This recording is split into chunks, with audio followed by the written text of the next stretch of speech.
আসসালামু আলাইকুম প্রিয় দর্শক, আমন্ত্রণ জানাচ্ছি নতুন একটি ভিডিওতে। আর আজকে আমি ঘুরে দেখব বাংলাদেশের জাতীয় চিড়িয়াখানা। আর এই জাতীয় চিড়িয়াখানা ভ্রমণ গাইডটি আমি দুটি পর্বে বিভক্ত করেছি। আজ হচ্ছে প্রথম পর্ব। আর আজকে আমরা আপনাদেরকে দেখাবো প্রাণী জাদুঘর। এটি হচ্ছে জাতীয় চিড়িয়াখানার দক্ষিণ প্রান্তে অবস্থিত। এখানে রয়েছে প্রাণী জাদুঘর ও ফিশ অ্যাকুয়ারিয়াম। এই প্রাণী জাদুঘর ও ফিশ অ্যাকুয়ারিয়ামে প্রবেশ মূল্য মাত্র 10 টাকা।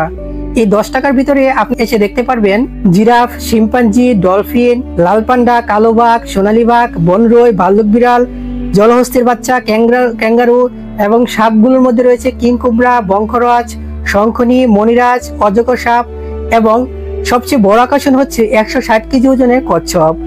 এছাড়া ফিশ অ্যাকুয়ারিয়ামে রয়েছে জীবন্ত কুমির মাছ, পিংহা মাছ সহ মোট 240টি প্রাণীর সমাহার।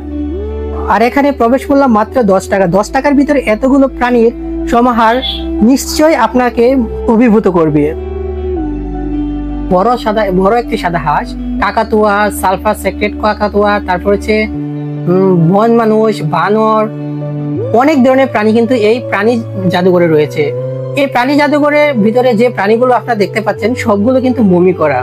এটির ভিতরে যে প্রাণীগুলো রয়েছে সবগুলো কিন্তু অরিজিনালি পশম এবং বিভিন্ন ধরনের অঙ্গ কিন্তু অরিজিনালি রয়েছে। শুধুমাত্র ভিতরে নাড়ি বুড়িগুলো ফেলে দেওয়া হয়েছে।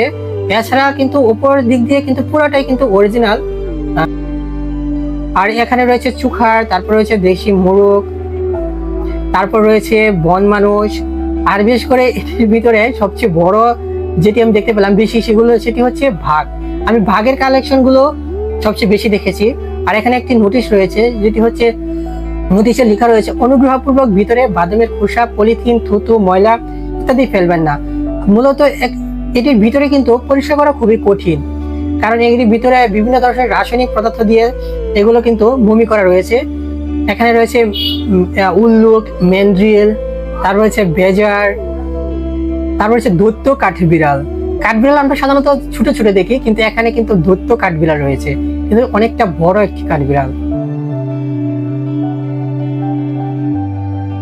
আর এখানে রয়েছে ইমু পাখির ডিম, ইমু বার্ড ইগ। হয়তো বা কালো হতে পারে, কিন্তু আমরা সাধারণত যে ডিমগুলো দেখি সেগুলো লাল না হয় সাদা। বেশিরভাগ ক্ষেত্রে আমরা সাদা দেখি, এটি হচ্ছে কিন্তু কালো দেখাচ্ছে। আর আমরা এখানে দেখতে পাচ্ছি উট পাখির ডিম। উট পাখির ডিমগুলো কিন্তু অনেক বড়। তারপর রয়েছে গুই সাপের ডিম, তারপর রয়েছে ময়ূরের ডিম।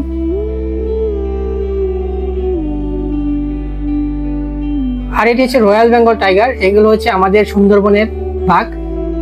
আর এখানে রয়েছে ছোট ছোট প্রাণীর সংরক্ষণাগার। আর বিশেষ করে এখানে কিন্তু কিছু জীবিত প্রাণীও রয়েছে এবং কিছু মৃত প্রাণীও রয়েছে। আর এখানে আরো রয়েছে হেমার, হাঙর, কুমির, এগুলোর কিন্তু বাচ্চা রয়েছে এখানে।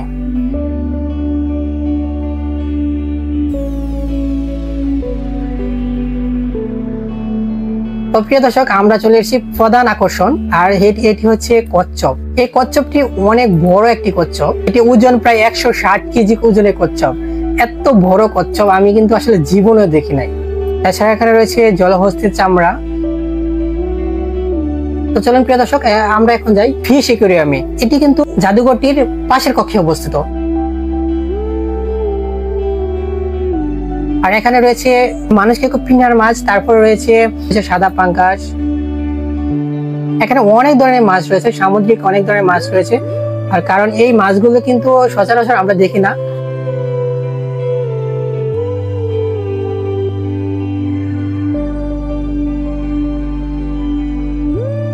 তো প্রিয় দর্শক, কেমন লাগলো আমার এই ভিডিওটি? যদি ভিডিওটি ভালো লেগে থাকে তাহলে চ্যানেলটি সাবস্ক্রাইব করে পাশে থাকতে পারেন। ফিরে আসবো নতুন একটি ভিডিও নিয়ে। সে পর্যন্ত সবাই ভালো থাকুন, সুস্থ থাকুন। আল্লাহ হাফেজ।